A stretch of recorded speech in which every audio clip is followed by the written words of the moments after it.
We're now going to learn how to graph an exponential function in just a few simple steps. The first step that we want to be able to do is identify the horizontal asymptote of the exponential function. After we do that, we're going to choose 2 points to put on the graph and then connect those points in the order that we did them so that we can see the direction of the graph. So let's start by analyzing the graph and determine where the horizontal asymptote is. So if I look at my graph here, this +1 is going to help me find my horizontal asymptote. So this tells me that my graph is going to be shifted up 1, and I'm never going to cross that line. So if I come over here to the left side on the graph, I'm going to plot that line of y equals 1. That helps me to know where my boundary is when I graph this function. I'm either always going to be above this graph or always be below this graph.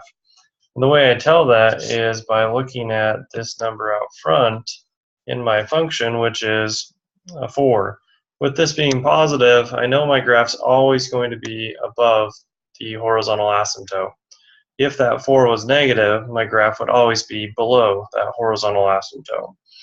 I will get close to it, but I will never actually cross it.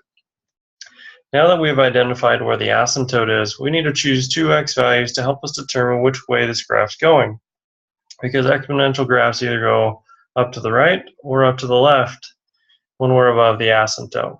So I'm going to choose 2 values to give me some good information. The first one I want to choose is the value x equals 0.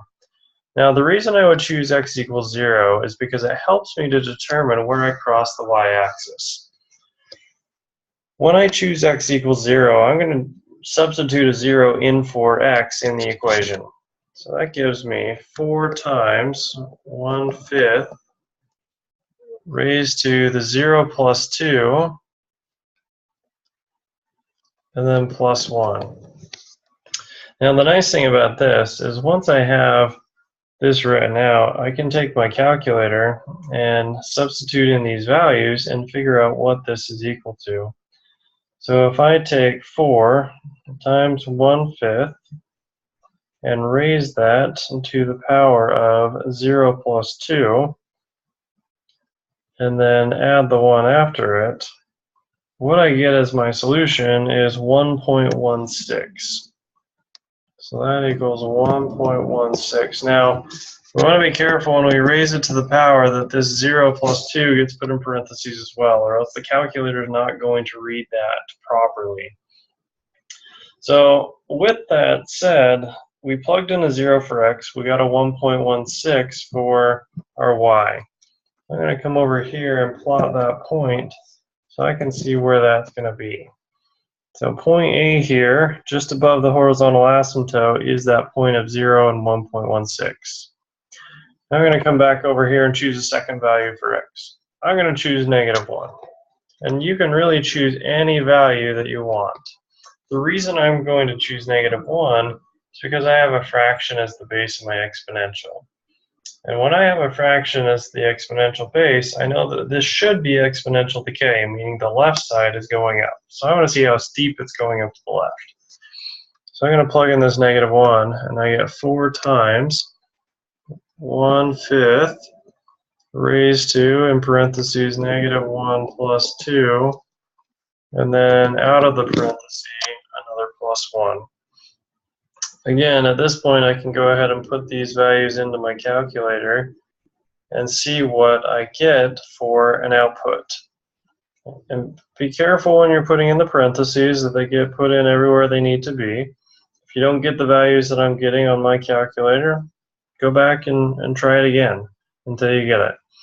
With this, I get a y value of 1.8. So when I use a -1 for my x, I got a 1.8 for my y value. I'm going to come over and plot that point, left 1 and up 1.8, which puts me right there, point B. Now the nice thing about this is looking at it, I can see that my graph is going up on the left side. I've got that boundary down below the horizontal asymptote, and my graph is getting bigger as it goes up to the left.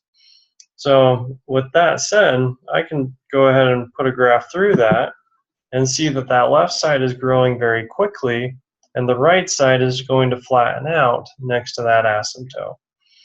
2 points is enough to see that. If we wanted to plot another point, we could. That would just help us to determine for sure that we're going in the right direction. But 2 points is good enough to help us understand which way this goes.